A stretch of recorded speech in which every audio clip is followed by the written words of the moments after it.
Salut les petits loups! Salut à tous ceux qui les gardent et à ceux qui gardent une âme de petit loup. Dur, dur, hein? Ah, et ça dure? Bon, on va pas cesser de se plaindre, hein? Enfin, imaginez quand même, Blanche-Neige, confinée avec les 7 nains? Vous imaginez la galère? Oh, bon, moi j'arrive là avec mes mythes grecs pour vous rappeler que certains peuvent nous aider à réfléchir sur notre situation. On dit parfois, on entend, que ce virus est comme une épée de Damoclès au-dessus de nos têtes. Qu'est-ce que cela veut dire? À Syracuse, en Sicile, la ville était dirigée par le tyran Denis l'Ancien. Une poigne de fer, il était terrible. Et pourtant, cet homme, bien protégé dans sa forteresse, entouré de courtisans, était toujours inquiet, grave, sur ses gardes. Damoclès, un de ses courtisans, lui disait, en le flattant, mais Seigneur, rien ne vous résiste. Vous êtes tout puissant. Mais que craignez-vous donc? Vous avez une situation enviable. Denis l'Ancien proposa alors à Damoclès de s'asseoir dans son fauteuil. Damoclès, très fier, se carre dans le fauteuil royal et s'aperçoit tout à coup qu'au-dessus de sa tête, il y a une épée prête à le fracasser. Une épée attachée par un crin de cheval, autant dire un cheveu. La leçon était claire. Damoclès terrifié la comprit vite. Situation fort dangereuse que celle d'être tyran de Syracuse, mais situation dangereuse que celle de vivre. Toute vie est précaire, et alors, il faut faire avec, et savoir justement regarder et apprécier ce que la vie fragile nous offre, savoir en goûter chaque moment. Il y a un deuxième mythe qui nous serait utile en ce moment, c'est le mythe d'Icare. Vous le connaissez certainement, mais revoyons-en quelques détails. C'était en Crète, chez Minos, le roi, qui venait d'avoir un fils étonnant, un minotaure, mélange de taureau et d'homme, une bête effrayante.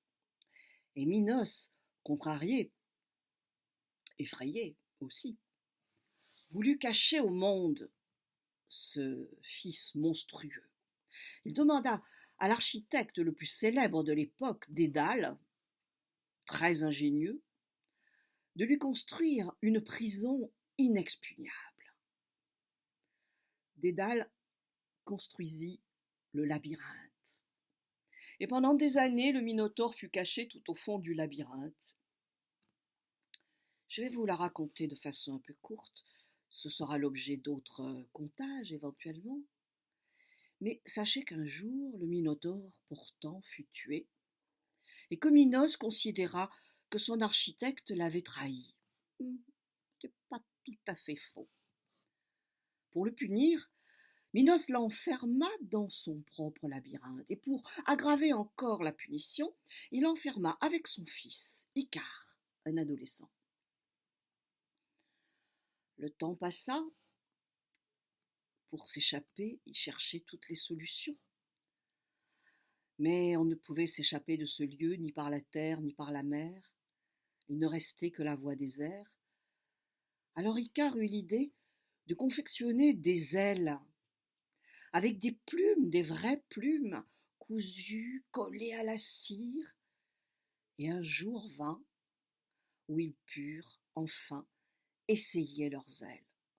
Oh, ils n'avaient pas le droit à 2 essais.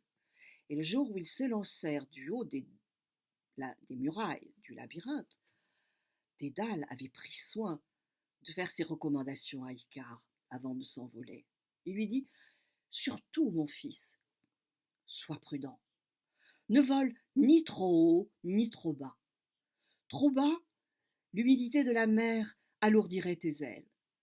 Trop haut, trop près du soleil, la chaleur ferait fondre la cire. » Alors, ils s'envolèrent. C'était extraordinaire. Ils survolèrent la mer, ça y est, ils allaient atteindre l'île la plus proche. C'était absolument prodigieux. Et Icare, notre jeune fou, était tellement heureux, enivré de sa liberté. Il monte, il monte, il s'approche trop près du soleil, si bien que la cire fond et que Icare tombe comme une pierre dans la mer. Seul Dédale sera sauvé en réussissant à atterrir dans l'île la plus proche.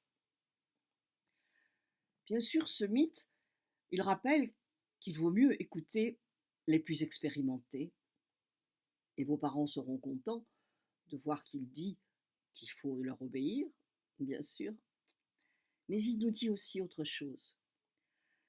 Le mythe d'Icare, il nous dit Icare, c'est celui qui vole et s'échappe de son enfermement, et nous sommes tous des Icares. Ah, certes, nous n'avons pas d'ailes, et pour voler, il nous faut beaucoup de kérosène, ou des tonnes même, mais nous avons pourtant ce qui annule tous les murs, tous les confinements, la pensée, le rêve, l'imagination.